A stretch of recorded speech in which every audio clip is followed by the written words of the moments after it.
We are in the last section of Luther's Small Catechism called the Table of Duties. Table of Duties, here you go, page 33. Now, the Table of Duties, it talks about different, like, who are you? Who are you in respect to other people? Who has God made you to be? How do you fulfill your roles? These sorts of things. Now, this is an important section. It's often overlooked because it's not, you don't memorize it like the Ten Commandments, but it is something that you should go through every once in a while and say, which one of these do I fall under? What Bible verses talk about how I should behave? Things like that. So this is a section of Bible verses, and I'll read through them, and I'll read Luther's explanation as well. So, to bishops, pastors, and preachers, the overseer must be above reproach, the husband of but one wife, temperate, self-controlled, respectable, hospitable, able to teach, not given to drunkenness, not violent but gentle, not quarrelsome, not a lover of money. He must manage his own family well and see that his children obey him with proper respect. 1 Timothy chapter 3, verses 2 through 4. He must not be a recent convert. He may be conceited and fall under the same judgment as the devil. 1 Timothy chapter 3, verse 6.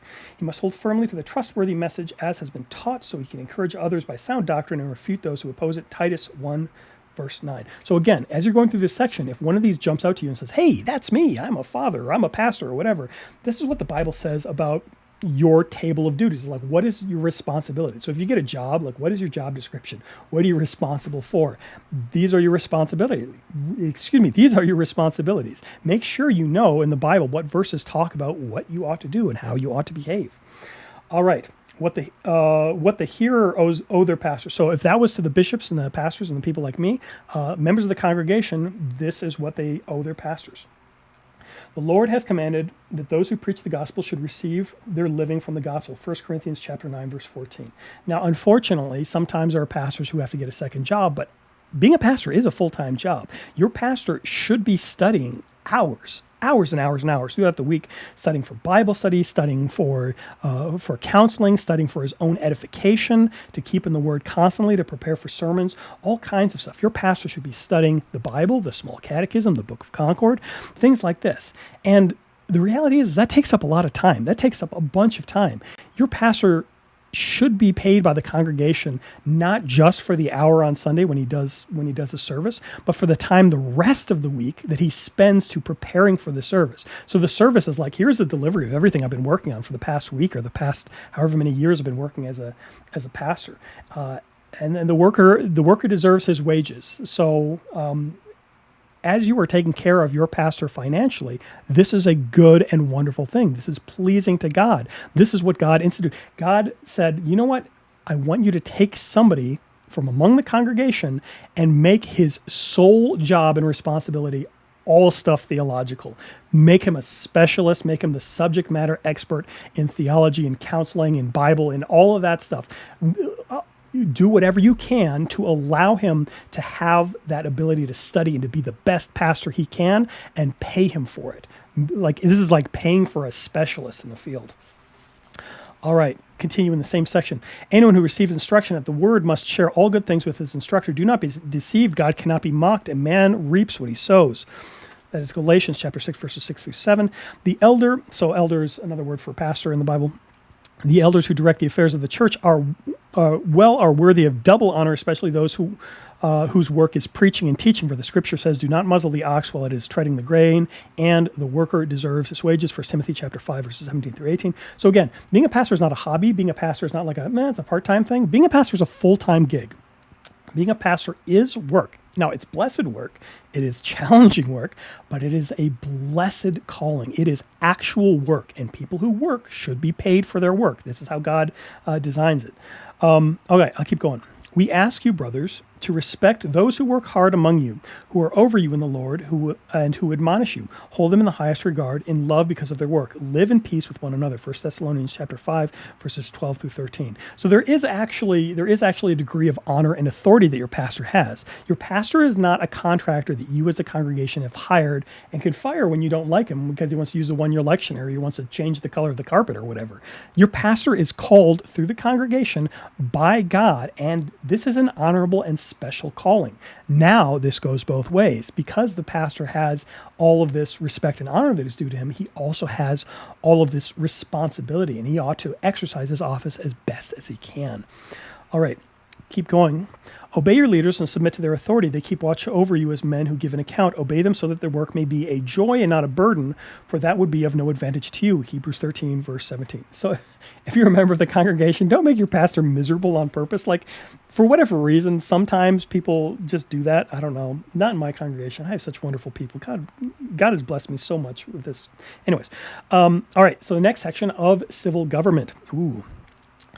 Everyone must submit to himself to the governing authorities, for there is no authority except that which God has established. The authorities that exist have been established by God. Consequently, he who rebels against the authority is rebelling against what God has instituted, and those who do so will bring judgment on themselves. For rulers hold no terror for those who do right, but for those who do wrong. Do you want to be free from the fear of the one who is in authority? Then do what is right, and he will commend you, for he is God's servant to do your good. But if you do wrong, be afraid, for he does not bear the sword for nothing. He is God's servant, an agent of wrath, to bring punishment on the wrongdoer. Romans chapter 13, verses 1 through 4. So God has given every member of government, even if it's a terrible guy, even if it's Caesar, even if it's Herod, even if it's Pilate, even if it's whatever person that you didn't vote for, God has actually put them in authority. Now, on one hand, they ought to be fulfilling their authority and their responsibility as God commands. On the other hand, they are still deserving of honor. Now, remember, and I think it's Band of Brothers, there's a scene where somebody says, you salute the rank, not the man.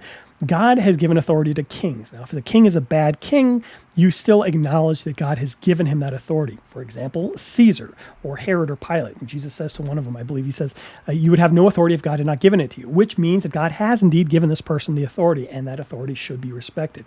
I think it's Paul is getting beaten up by somebody in, I don't know, the Sanhedrin or something like that. And he says something snide or something like that, talks back to somebody, and they say, how dare you talk to, I think it's the high priest or something. How dare you talk to him like that? And he says, I had no idea this guy was a high priest. If I had known that he had this position of authority, I never would have spoken to him like this. So even though this person is behaving poorly, Paul still knows that he has to respect him. When David is being chased by Saul and Saul is trying to kill him, David knows that it was wrong to cut the cloak of Saul, and David knows that it would have been even more wrong to kill God's anointed, to kill King Saul, because God gave him the authority, even if he was being a murdering, horrible king. So the authorities that God has given you, whether it's a pastor, whether it's a parent, or whether it's a member of government, these people do actually have authority, so their authority should be respected. That being said, there are consequences for tyrants, and that's a whole different conversation. Let's keep going. Of citizens. This is the section we're in here.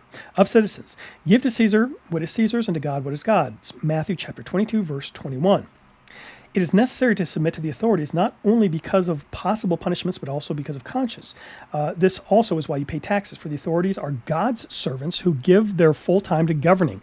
Give everyone what you owe him. If you owe taxes, pay taxes. If revenue, then revenue. If respect, then respect. If honor, then honor. Romans 13, verses 5 through 7. So Romans 13 is kind of going to be your go-to for authority passages a lot of the time. I urge then, first of all, that all prayers, intercessions, and thanksgivings be made for everyone, for kings and those in authority, that we may live peaceable and quiet lives in all godliness and holiness. This is good and pleases God, our Savior. 1 Timothy chapter 2, verses 1 through 3. So even if you don't like the person who's in charge, you should be praying for their well-being and praying that they become a better ruler, or that they become a good ruler in the first place. Keep going. Remind the people to be subject to rulers and authorities, to be obedient, to be ready to do whatever is good. Titus chapter 3, verse 1. Submit yourselves for the Lord's sake to every authority instituted among men, whether to the king as the supreme authority, or to governors who are sent by those to punish those who do wrong and to commend those who do right. So again, this is their job. They may not be fulfilling their job, but you do have to respect their authorities. And that gets complicated. That's 1 Peter chapter 2, verses 13 through 14. All right, different section. Now we're getting into the household. So it begins with with the spiritual realm of bishops and members of the congregation. Then it goes into the civil realm of members of the government and citizens. Now finally, it's getting into the household, the smallest section of government. To husbands. Husbands, in the same way, be considerate as you live with your wives, and treat them with respect as a weaker partner and as of heirs with you of the gracious gift of life, so that nothing will hinder your prayers. 1 Peter chapter 3, verse 7. Husbands, love your wives and do not be harsh with them. Colossians 3, verse 19. I would also recommend Ephesians chapter 5 tells you to be sacrificial. Now, you are supposed to lead as a husband, but you are supposed to lead as Christ led, as a sacrificial leader, as someone willing to serve in his leadership position. To wives. Wives, submit to your husbands as to the Lord. Ephesians chapter 5, verse 22. They were submissive to their own husbands, like Sarah, who obeyed Abraham and called him her master. You are her daughters if you do what is right and do not give way to fear. 1 Peter chapter 3, verses 5 through 6. Now, again, in the same way that we citizens submit to government rulers when they're not necessarily good, wives are supposed to submit to their husbands even when they're not necessarily good. Now, this is not a free pass either for members of government or for husbands, for anybody in authority, for pastors to just be evil without consequence. There are consequences for being evil and wicked, but there is a degree of authority, there is a degree of respect, and consequently a degree of responsibility. The more authority you have, the more responsibility you have, and that's just a reality. Now, this is a system. God designed a system not as everybody to be interchangeable cogs in a machine, interchangeable widgets, but rather to work together in order. So you could be like sergeants, submit to your lieutenants, even though they are dumb and get lost on land nav all the time. You know, they are placed in authority over you, even if they're not doing the best job. So try to support them and help them to be better. So wives, in your case, help your husbands to be the best husbands they can. Help them to be godly men. Encourage them to be godly men. And that is what submission is. It's not just saying, hey, you're a tyrant and you being a tyrant is okay and you can be as abusive as you want as possible, but it's rather, what can I do to make you, well, not to make you, to help you to love God and to love your neighbor the most? All right. So this is also going to roll downhill to parents and children. All right. To parents, fathers, do not exasperate your children. Instead, bring them up in the training and instruction of the Lord. Ephesians chapter 6, verse 4. So being a parent, just because you're in charge of your kids, and you are in charge of your kids are not like born and little kings and emperors and stuff like that. You are actually responsible for your kids. Again, if you have authority, you have responsibility, and you don't abuse that. To children, obey your parents in the Lord, for this is right. Honor your father and mother, which is the first commandment. Turn a page. First commandment with a promise that it may go well with you, that you may enjoy long life on the earth. So Ephesians chapter 6, verses 1 through 3. So in the same way that in the same way that you respect all authority given over you, this includes children and parents as well. All right, to workers of all kinds. Slaves, obey your earthly masters with respect and fear and sincerity of heart, just as you would obey Christ. Obey them not only to win favor when their eye is on you, but like slaves of Christ, doing the will of God from your heart. Serve wholeheartedly as if you were serving the Lord, not men, because you know that the Lord will reward everyone who does what is good, for whatever good he does, whether he is slave or free. Ephesians chapter 6, verses 5 through 8. So this is not saying that any form of slavery is a good thing, but this is saying if you are in a situation where, let's say you're a slave, or let's say you're a prisoner in a prisoner of war camp or something like that, there is actually authority over you. If you're in prison, the guards are in authority over you, even if they're members of a horrible, tyrannical regime. Even if the slavery itself is unjust and needs to be abolished, there is respect that is due for authority, even tyrants. Now, ideally, anybody who's given any sort of authority should not be abusing that authority and should be treating their people appropriately. And this, we kind of get into this later on. To employers and supervisors.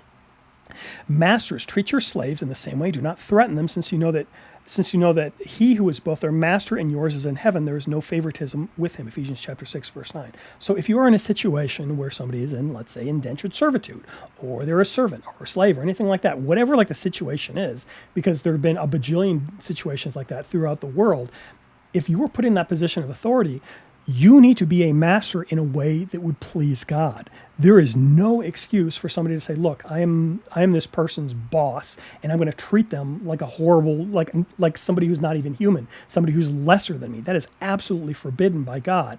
So any sort of relationship where somebody works for another person, whether you want to call it servant, slave, or an employer, or employee, I guess, in any of those situations, there needs to be, again, with authority is responsibility. There needs to be appropriate behavior from both parties. All right, to youth. So now we're just kind of getting into age here. To youth, young men, in the same way, be submissive to those who are older. All of you clothe yourselves with humility towards another because, quote, God opposes the proud but gives grace to the humble.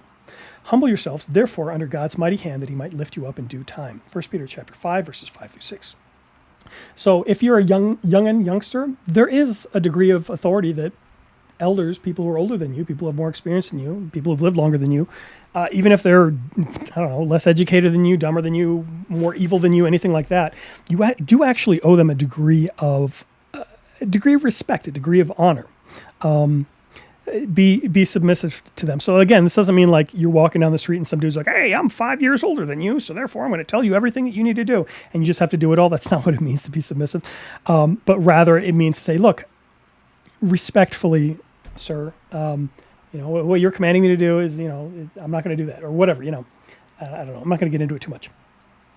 To widows, the widow who is really in need and left alone puts all her hope in God and continues night and day to pray and to ask God for help. But the widow who lives for pleasure is dead even while she lives. 1 Timothy chapter 5, verses 5 through 6. So if, hypothetically, you're in a situation where you don't have a family member that's taking care of you, or you don't have other people who are around you, then pray. See how you can love people. See how you can share God's love with other people.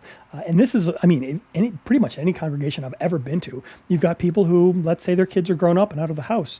And these people often are some of the greatest servants in the congregation because they don't have to take care of, youngsters and stuff like that, or maybe they don't have a husband or a wife on the earth anymore. They can dedicate all their time to praying and helping and serving in Altar Guild and LWML and being elders and being ushers and all kinds of stuff like that. So God has given you life and make use of it to love one another rather than just living for pleasure. Okay. To everyone, the commandments are summed up in this one rule: love your neighbor as yourself. Chapter 13, verse 9. I urge that requests, prayers, and intercessions, thanksgiving be made for everyone. 1 Timothy chapter 2, verse 1. Let each his lesson learn with care, and all the household well shall fare. That's what it says in the Small Catechism. So that's the final section there. Basically, read the Bible. And if you're reading the Bible and it talks about some role or some responsibility, something that you fulfill, you're like, hey, that's me, then listen to what the Bible says, how you ought to behave. Now, a lot of the time when you're going through all of these situations, there's always somebody that you're going to be submitting to. They're your authority. Whether you're a member of the congregation, the authority is a pastor. Whether you're a member of a family, and the authority is the husband, or the authority is the parent, or whether you're just a human being and the authority is somebody who's older than you, or somebody who's in the government, or whether you're anybody and your authority is God, there's always going to be a dynamic where you're saying, look, how am I honoring the person who's in authority over me? Or if I have any authority, what responsibility do I have? How can I love the people that I'm supposed to be serving in a sacrificial way? So with that concludes the last section of Luther's Small Catechism. There's another section after this says Christian questions and their answers, and this is kind of like a little quiz thing. It's 2 pages long. And then if you have this book, it says explanation of the Small Catechism. This is the section that gets longer and longer every time they come out with a new version, because we keep coming up with new questions that are good, and it keeps coming up with Bible verses. The people who put this together come up with Bible verses to answer those questions. So if you're a student, chances are you're going to memorize this little section at the beginning, maybe not even all of it, but you're going to be memorizing these sections. Hopefully you're able to explain these to the person who's testing you, whether that's your father or the pastor or one of your teachers. Luther's Small Catechism, fantastic, wonderful, wonderful tool. I hope this has been a helpful study guide. God bless you and take care.